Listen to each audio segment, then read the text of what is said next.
Good evening, everybody. Welcome to Baumhauer's Victory Grill here in Tuscaloosa. Another busy week on the Crimson Tide gridiron. The Aggies of Texas A&M come to town on Saturday. It's a 2:30 kickoff. Our broadcast begins at 11:30 in the morning. And again, it's one of those matchups where a small little mid-Atlantic state, West Virginia, two of its native sons, some 15, 18 miles apart, going head-to-head.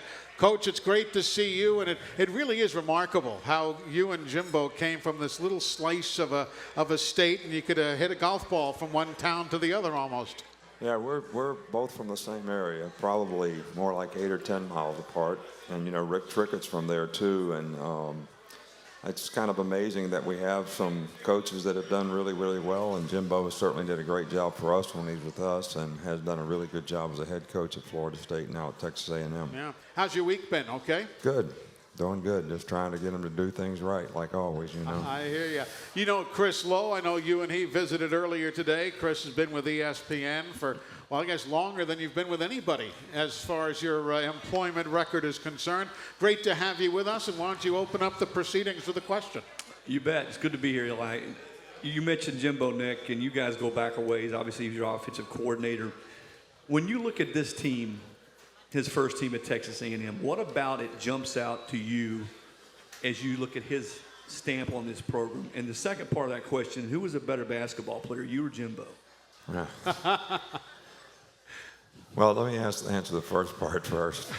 I think you can see his footprint on the program. You see his personality. You know, one thing, Jimbo is a really, really strong competitor, very competitive guy.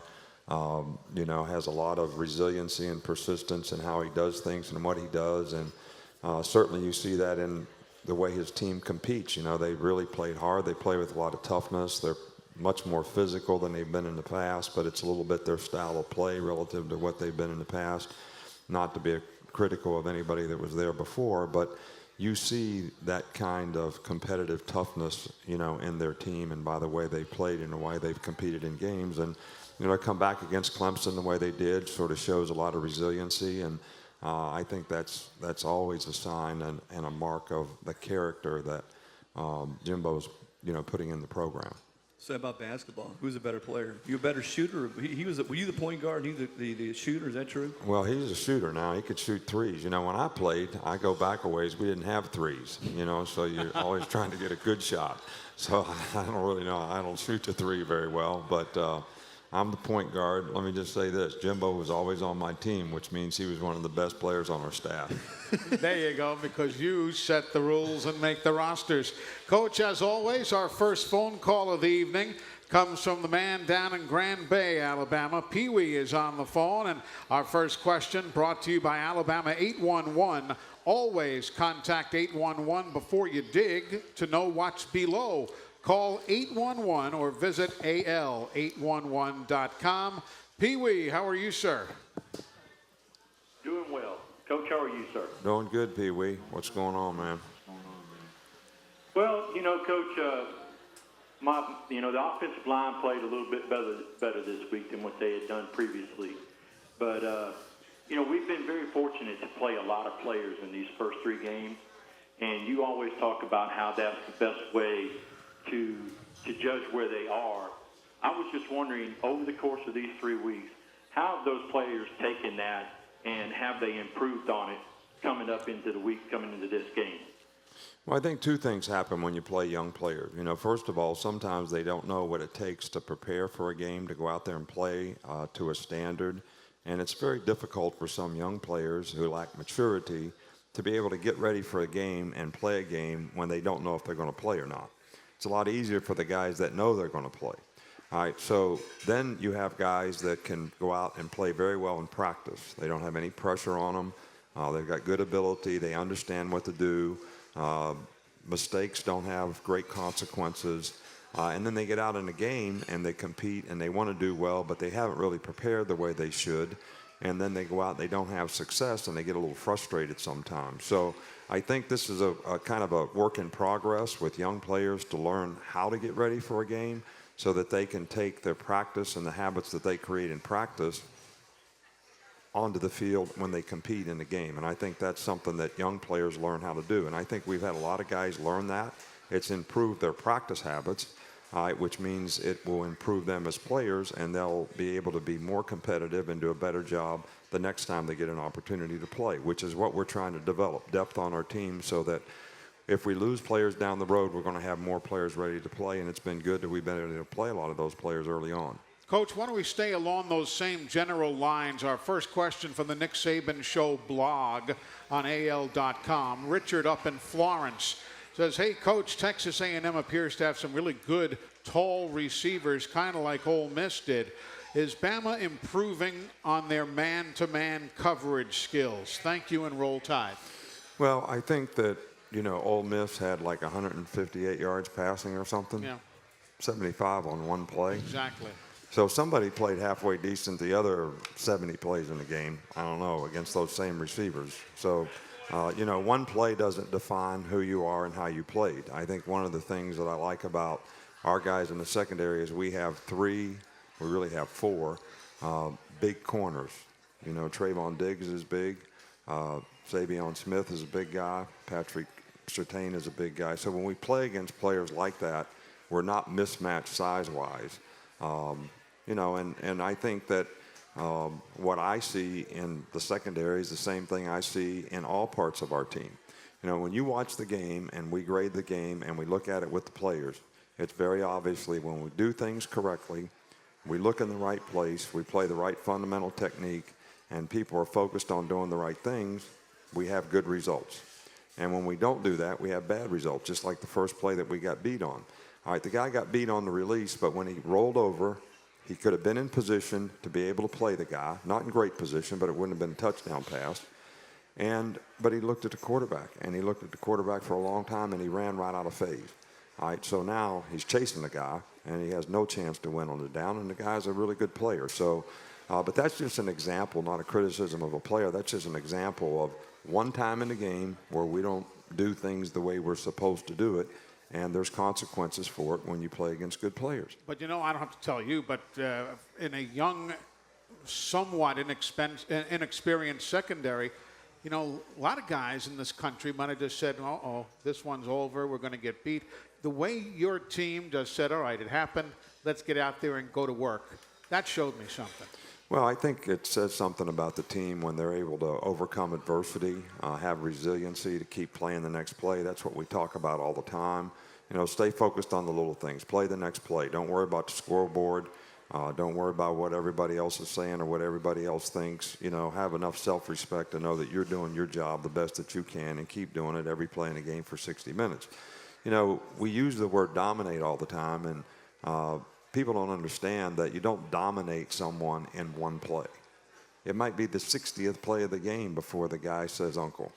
It takes a little perseverance. It takes a little persistence. It takes a lot of mental toughness. And you're not going to win on every one of those plays, but, the guy's got to feel that relentless competitive attitude that you have, and that's what we want our team to play with. And, that's what we want to try to consistently be able to build on.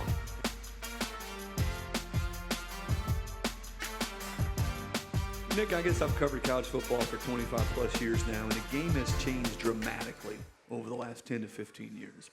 I wonder where you feel like you have adapted and evolved the most as a head coach over the last decade or so.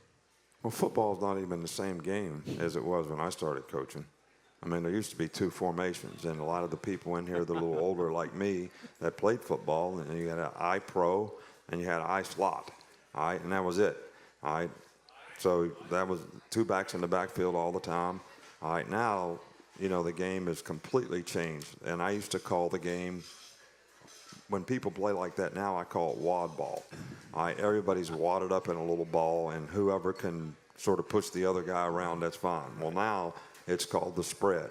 Everybody's spread out all over the field, so you got 53 yards that you have to defend and 100 yards deep.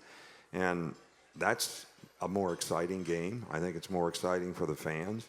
It's more difficult to execute at times, and it's very much more difficult to defend, no question.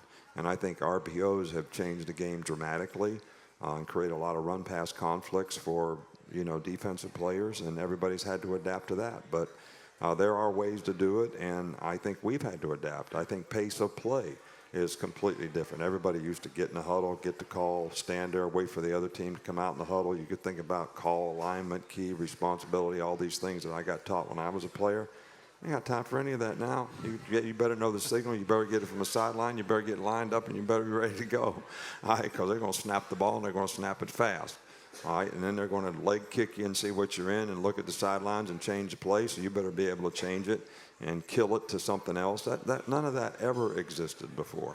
All right, and then they're going to do what Ole Miss did twice and get you to jump off sides, and then everybody runs takeoffs. Our defensive backs just started running for the goal line when they did that. All right, so that's what they did, and they threw it up anyway. So, but it's a free play. I mean, so it has changed dramatically, and how you coach has changed dramatically, and the players have changed dramatically. I mean, players are different now, and I think that they grow up a little bit different. And I've said this before. You have players that love the lifestyle that goes along with being a college football player and all the sort of accolades that they get and attention that they get because of it, and then you got guys that just love the game. They love the process. They love the practice. They love to play. They like to get better. And those are the kind of guys that you want because the other guys are totally stimulated by external factors. And external factors can be a big problem for you at times. I mean, for us, if our players spend all the time reading the paper and listening to what you all say about them, we'd never have a chance. I mean, we'd have so much conceit and complacency. In fact, I looked this up. This is a John Wooden quote. Talent is God-given. Be humble. Fame is man-given. Be grateful. Conceit is self-given. Be careful. All right, so I had to send that message this week, all right, because we hear. So the question is how about your own self-respect of knowing that you're doing the best you can do to be the best you can be? All right, because then you're playing to a standard, not to what everybody else thinks, not to what the scoreboard says, not the big picture stuff, but the day-to-day things that you have to do to be the best player that you can be. And so many guys lose sight of that. They're worried about the status on the team, how many yards they gained, how many carries they had, how many passes they caught.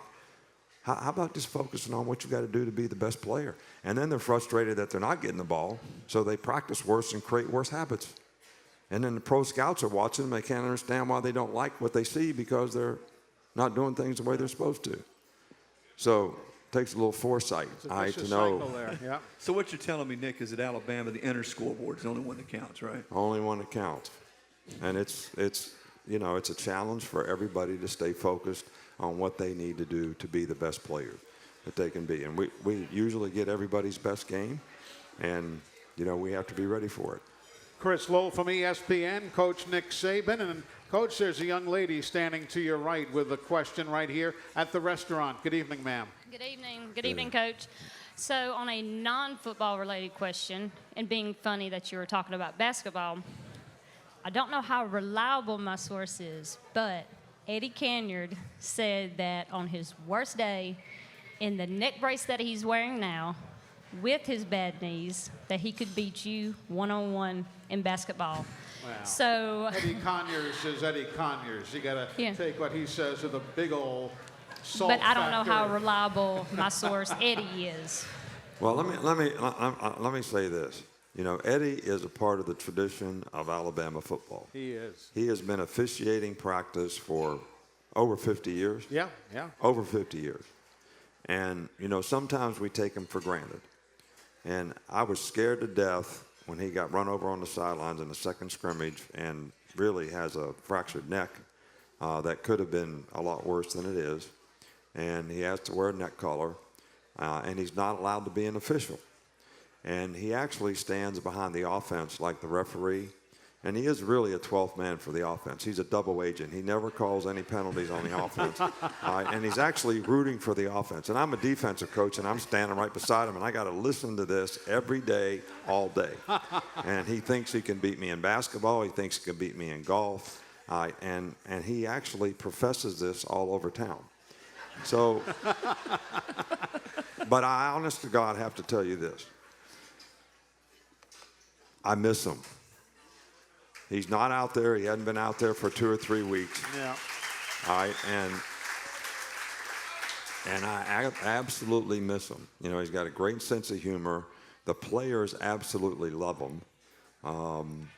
You know, when our players get hurt, they practice in a black jersey. So I make him wear a black jersey when he comes to practice because he's injured, can't play. Eddie is a great guy. He really, really is. Chris, do you know him? Oh, yeah. When I come to practice, he's the first guy I look for on the sideline, Nick. I mean, he tells a great story. One of the best ones, he said, when he was a number of years ago was refereeing, and John Hanna, he threw a flag on John Hanna for holding. And Coach Bryant comes over and says, listen, I've had a lot of great players in my career, and you're one of them. But I've never had a player who was worth 10 yards, and you're not one of them. I believe it. Listen, we're going to break away. We'll come back. We'll continue the story, telling more of your questions. We're live here at Baumhauer's Victory Grill in Tuscaloosa with tonight's edition of the Nick Saban Show, being brought to you in part by Alpha Insurance. Wide to the far side, Ruggs to the near side. Here now the snap, Tua on the give, Damian near side. He's into the secondary. He's going to run. We told you might see 80 points tonight. Bama's got a touchdown. 43 yards on the run for Damian Harris. 24 carries in the regular season, 178 yards, and the touchdown, the Crimson Tide running game. Going numerically, if nothing else, Ronnie Clark, Josh Jacobs, Najee Harris, Brian Robinson, the freshman Jerome Ford, and of course, Damian Harris, Chris Lowe. We've all seen some potent offenses over the years. I'm not going to start ranking them, but this one's darn good. Well, what I like about this offense, Eli, is, as Coach will tell you, it's easier to take away 1 or 2 players, but you've got 6, 7, 8 guys that can make plays on this team. Tight end, receiver, running back, guys that can catch the football out of the backfield. Mm-hmm. That, to me, is there a Julio Jones on this team? Maybe not, or Amari Cooper. But I think when you look across the board at guys that can make plays and really scare imposing defensive coordinators, there's about 7 or 8 of them. And Jerry Jeudy is not exactly chopped liver. No. If you want to talk about guys who might be in that sentence with Julio and Amari Cooper. But, yeah, it's really been quite the season as Alabama has gotten off to a great start. Of course, Saturday we're on the air at 11:30 in the morning with the kickoff at 2:30 in the afternoon right here on the Crimson Tide Sports Network. Hey, Coach, by the way, this has nothing to do with anything other than you have talked many times about the brand, the players' brand, and the University of Alabama brand. Tonight here at the restaurant, I had a couple of folks from Alaska come up to say hello, folks from Colorado, Minnesota. There's a gentleman here from Germany. They have watched this show through the Facebook Live feed, and they said, we are coming to Tuscaloosa one day, and this happens to be the weekend. It's remarkable, the brand of this university.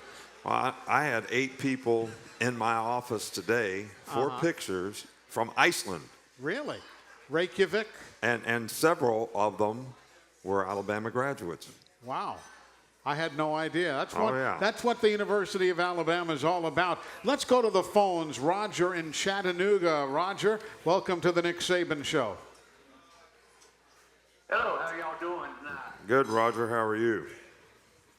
Well, I'm great. I tell you what, I'm so amused at your ability to do what you're able to do. And I remember watching Coach Bryant back in the day, Tennessee and Alabama games. And I'm gonna tell you, Coach Saban, you're a spitting image of it. I think you learned a lot from him over the past. I may be wrong, or maybe right, or whatever, but I know that you have come far, and I'm so proud of your team, and so proud of the way that you abilitize your team as far as the ability to do what they have to do and need to do when they need to do it. And I just want to say that programs last week, I tell you what, man, y'all overwhelmed Ole Miss. And I just want to ask you, Coach, if y'all would go in there and do the same thing this year, man, that would be so fantastic. But what I'm going to say is, y'all need to, well, I'm not telling you, what to do, but you need to do is play strong as you did and run them points, because I'm going to tell you, one of these days I'm going to see y'all at Georgia Stadium in Atlanta. I'm going to come out and shake your hand and say, God bless you. I look forward to it, Roger. You. Thank you so much. Thank you, Roger. You know, he talked about other coaches. He mentioned, do you ever, in what limited free time you have, do you, like it said today, you looked up a John Wooden quote. Do you ever read his books? Do you go back and read about the Eddie Robinsons of the world at Grambling? Does that, I would assume that would be something that would really pique your interest. Well, I do. I read a lot of coaching books. I actually read Coach Bryant's book when I was really, I Ain't Nothing But a Winner. I think that was his book a long time ago. Yep. And I was really a young coach then, but, you know, that was one of the most inspiring things that, you know, I ever read as a young coach. But, you know, I've read Parcells' book, you know, basketball coach Pat Riley's book. Sure. You know, Rick Pitino's book. I mean, I read books all the time. You know, I'm reading a book on toughness now. You know, so which is a lot about Duke basketball and Mike Krzyzewski. But, you know, so I read books all the time. Yeah, there's something to be learned from everybody. No doubt about it.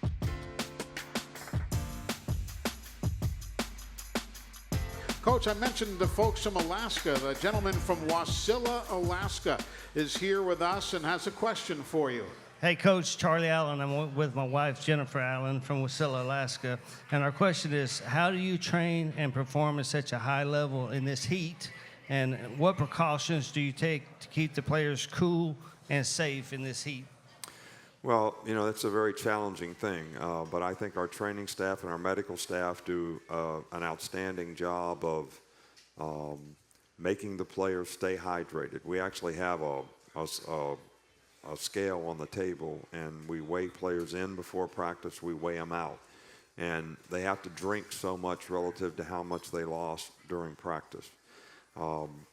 We have, in fall camp, we actually have an ice tent that we make the players go in for 3 to 5 minutes, you know, at one point in practice to cool down. We give a lot of players IVs. So there's a lot of things that we do, but we also don't always practice outside in the heat. I think there's a point of no return. Like this week, we practiced Monday outside, we practiced Tuesday outside. It was like 97 degrees. It was really hot today again. It was hot yesterday. We went inside yesterday. We went inside today. So, and I know it may be very hot Saturday, but your players won't have any energy because they can't recover and they can't restore, you know, all the things that they lost, electrolytes and all that, and when you practice in that kind of heat. So we try to create some kind of balance and hope that it gets a little cooler so that maybe we can stay outside more. But we have not had issues, and I think our guys are well conditioned. They work hard. I think Coach Cochran does a really good job in the summertime with them, and I think they get very acclimated to the circumstance that they're in. You know, one of the quotes that you know, Woody Hayes always said, if you're going to fight in the North Atlantic, you got to train in the North Atlantic.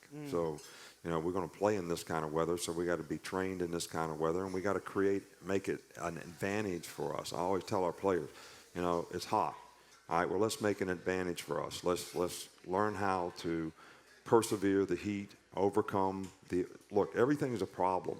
All right, but how you solve problems go a long way into determining how successful you're going to be at whatever it is you choose to do. So that's really, really important for our players so that we create an advantage for ourselves when we have to play in these kind of games. Curiosity, Charlie, what's the temperature in Wasilla this time of year? 65? 65, yes, sir. Well, For a high. And that's hot. It's real dry. Yeah, so it's a dry 65 chill. is real hot. Yeah. Yes, sir. Good golf weather. it is that. Chris, go ahead with the coach. That's a great segue. I wanted to ask you, Nick, when you and I'm blessed to go around the country to all these different places, but when you look at the chemistry between Jeff Allen, your trainer, Scott Cochran, your strength coach, how important is that? I think both of them are as good as there is in the business. When you look at how well they work in concert, the chemistry between them, among all three of you guys, and how important has that been in your mind in the success of this football program? Oh, I don't think there's any question it's one of the most important things that we do. First of all, we have an outstanding medical staff. I mean, starting with Dr. Kane and Dr. Andrews, who, started all out, and then Jeff Allen works so well with them.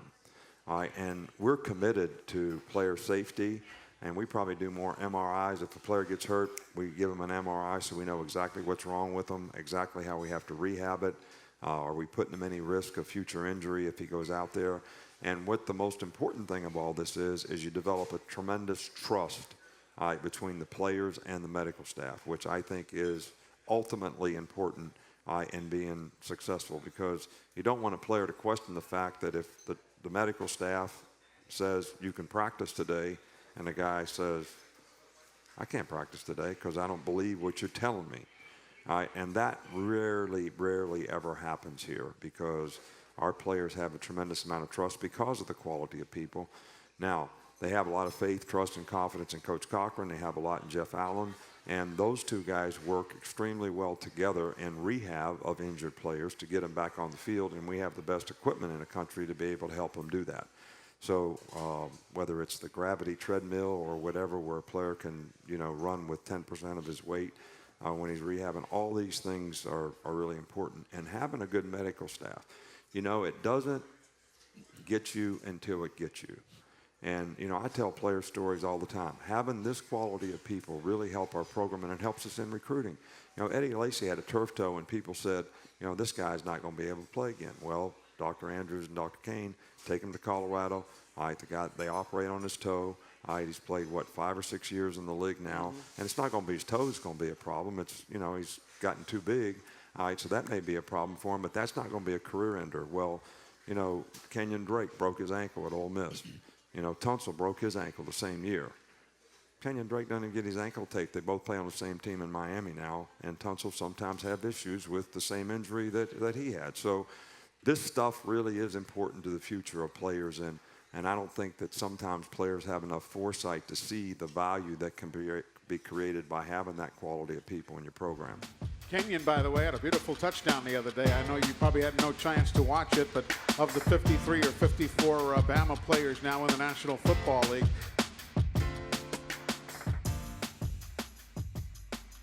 Opening quarter. Here's Tua. Claps his hands. He'll do it again. Damian Harris to his left. Stands in. Picks up a blitzer. Tua throws long. Has Judy behind the defense. Jerry's in stride. 15, 10, 5. Thank you very much. Touchdown. 79 yards. Tua Tagovailoa to Jerry Judy. Aloha and mahalo. indeed, goodbye. That's what he said to the DB, and mahalo, thank you for those points on the board. Jerry Judy now with 6 touchdown receptions on the year. Tua with 8 touchdown passes on the season. As Alabama, right there, you were listening to that 62-7 win over the Ole Miss Rebels. It was quite an interesting story, Chris Lowe, last week when you had Tua and you had Jordan Ta'amu, 2 guys from the state of Hawaii going head-to-head some 5,300 miles from home. It was an interesting sidebar to it all. Yeah, and the island's well represented here in the SEC when you start talking about the quarterback position. And I tell you, Coach was talking earlier about how much the game has changed.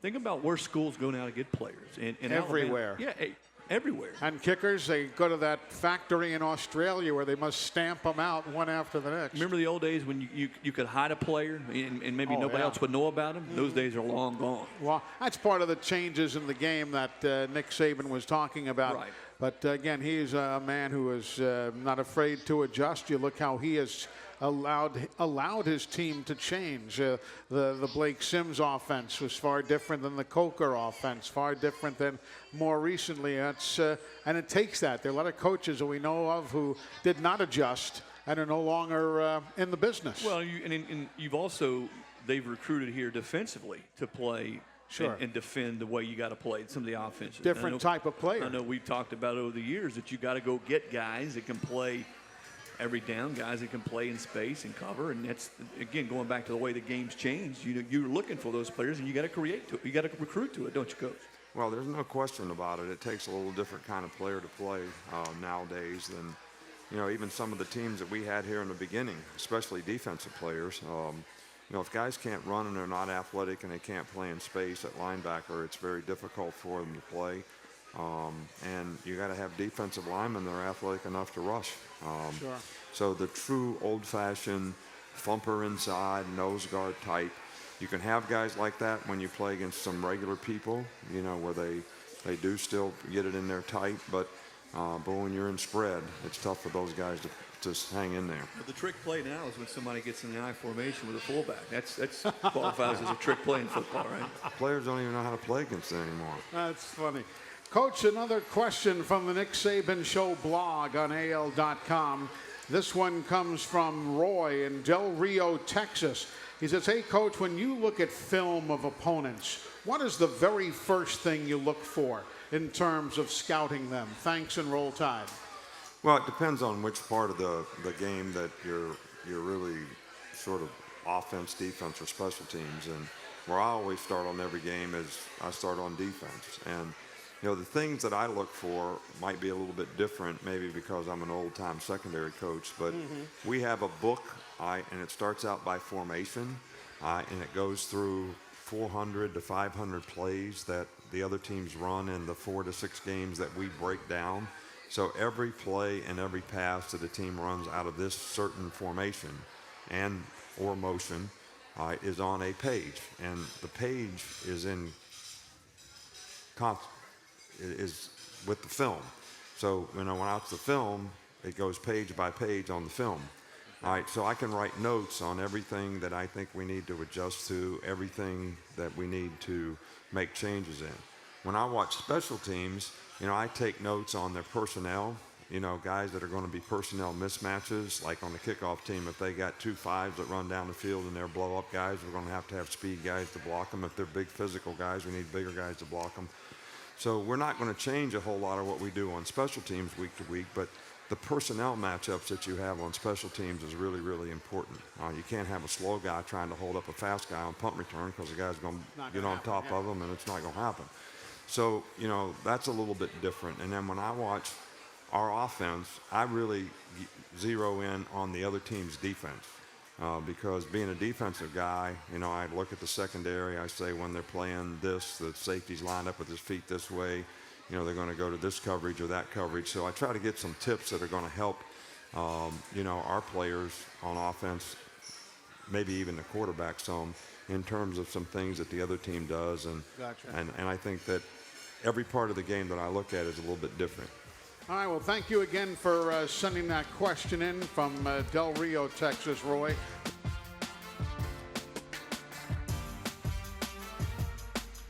Coach, a visitor here at Baumhauer's with a question for you. Good evening, sir.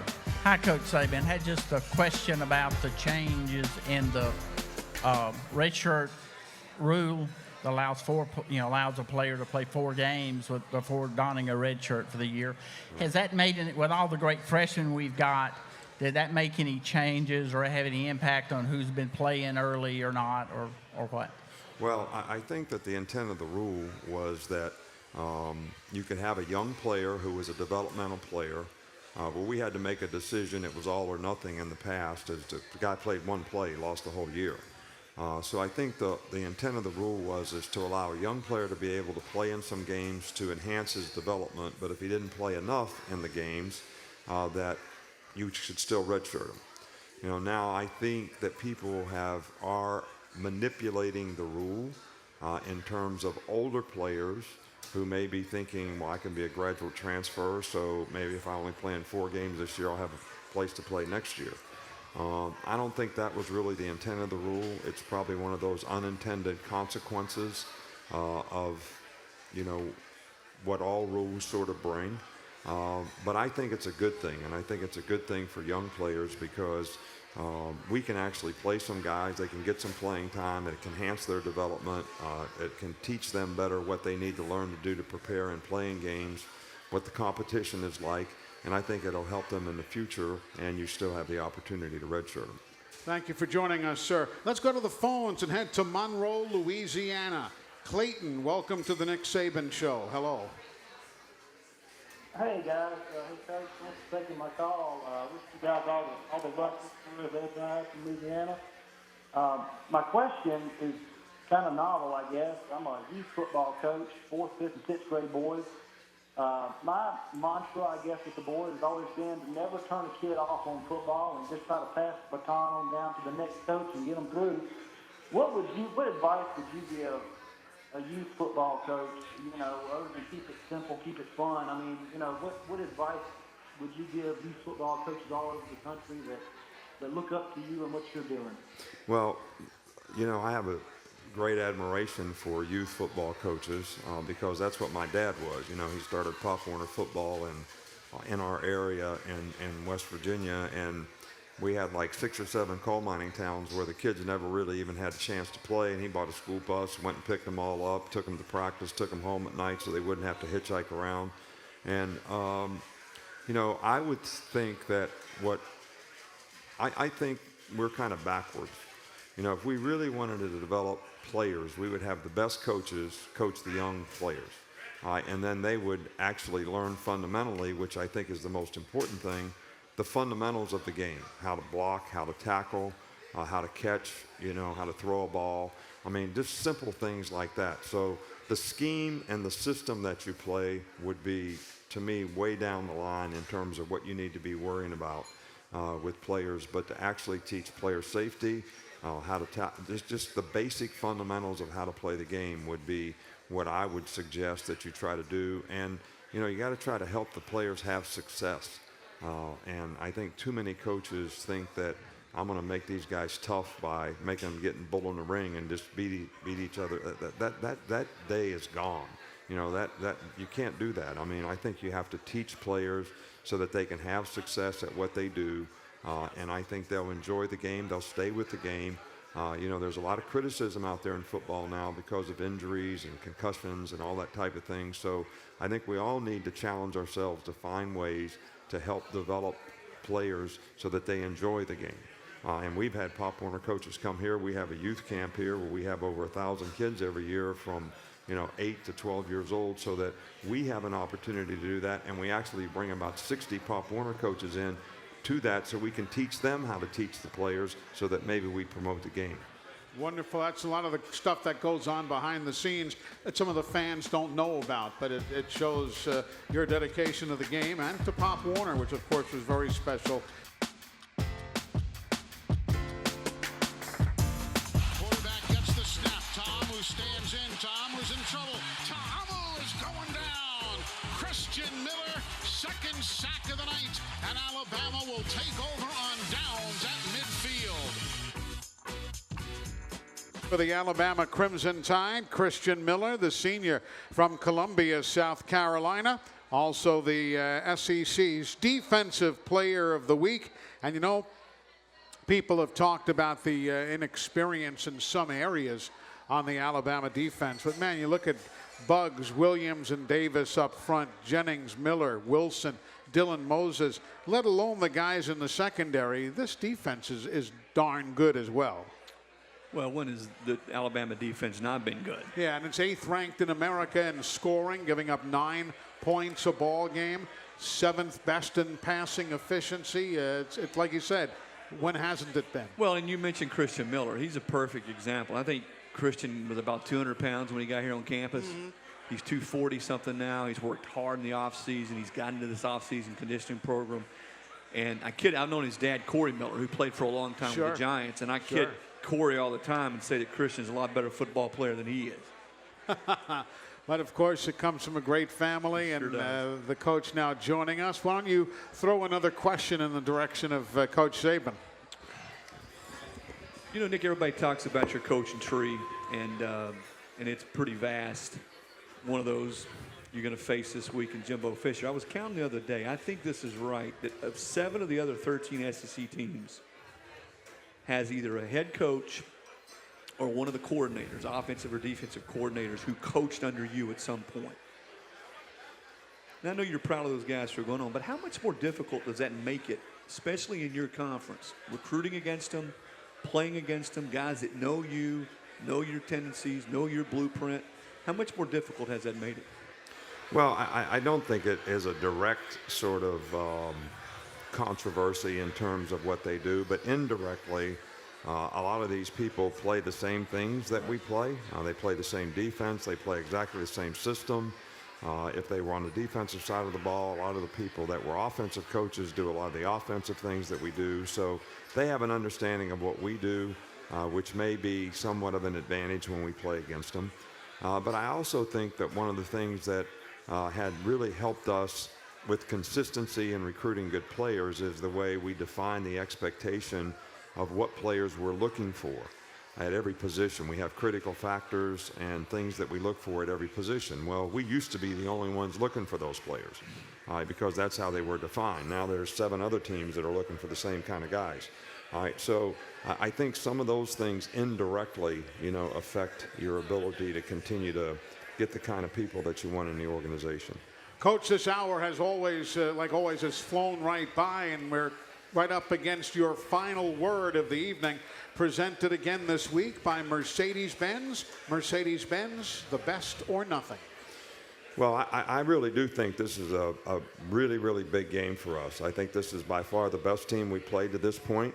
And I think that for us to have a real spirited stadium in this game that can actually affect.